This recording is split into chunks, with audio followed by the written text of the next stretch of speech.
ಪಕ್ಕ ಸೀಟಲ್ಲಿ ನಮ್ಮ ಬಾಸ್ ಇಲ್ಲ ಅಂತ ನೋಡ್ತಾ ಇದ್ದೀರಾ. ಹೌದು, ಇವತ್ತು ನಮ್ಮ ಬಾಸ್ಗೆ ನನ್ನ ಜೊತೆ ಕರ್ಕೊಂಬರೋಕ್ಕಾಗಲಿಲ್ಲ. ನಾನು ಬರುವಷ್ಟರಲ್ಲೇ ಟೈಮ್ ಬೆಳಿಗ್ಗೆ 7 ಗಂಟೆ ಆಗಿತ್ತು.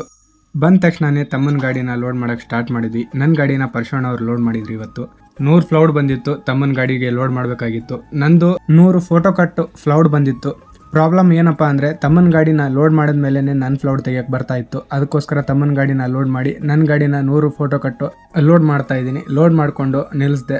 ಆಮೇಲೆ ಬಿಲ್ಲೆಲ್ಲ ಕಲೆಕ್ಟ್ ಮಾಡಿಕೊಂಡು ಸೀದಾ ಅನ್ಲೋಡ್ ಪಾಯಿಂಟ್ಗೆ ಹೋಗಿ ಅನ್ಲೋಡ್ ಮಾಡಿಕೊಂಡು ಮತ್ತೆ ಟ್ರಾನ್ಸ್ಪೋರ್ಟ್ ಹತ್ರ ಬಂದೆ. ಇಬ್ಬರು ಗಾಡಿನೂ ಲೋಡ್ ಆಗಿತ್ತು. ಹಾಗೆ ಇನ್ನೊಂದು ಸ್ವಲ್ಪ ಲೋಡ್ ಮಾಡಬೇಕಾಗಿತ್ತು. ನನ್ನ ಗಾಡಿನ ಲೋಡ್ ಮಾಡಿಕೊಂಡು ತಮ್ಮನ ಗಾಡಿನ ಲೋಡ್ ಮಾಡೋಕ್ಕೆ ಸ್ಟಾರ್ಟ್ ಮಾಡಿದೆ. ಉಳಿದಿರೋ ಪಾರ್ಸಲ್ನ ತಮ್ಮನ ಗಾಡೀಲಿ ಲೋಡ್ ಮಾಡಿ ಹಾಗೆ ಎಲ್ಲ ಬಿಲ್ನು ಕಲೆಕ್ಟ್ ಮಾಡ್ಕೊಂಡ್ವಿ. ಕಲೆಕ್ಟ್ ಮಾಡಿ ಫಸ್ಟ್ ಟ್ರಿಪ್ಪಲ್ಲಿ ನಾನು ಬಂದಿದ್ದು use and throw glass unload ಮಾಡಿದೆ. ಅದಾದಮೇಲೆ ಒಂದು ಸ್ವಲ್ಪ ಡಾಲ್ಡಾ ಬಾಕ್ಸ್ ಬಂದಿತ್ತು, ಅದನ್ನ ಅನ್ಲೋಡ್ ಮಾಡೋಕ್ಕೆ ಒಂದು ಅರ್ಧ ಗಂಟೆ ಟೈಮ್ ತೊಗೊಂತು.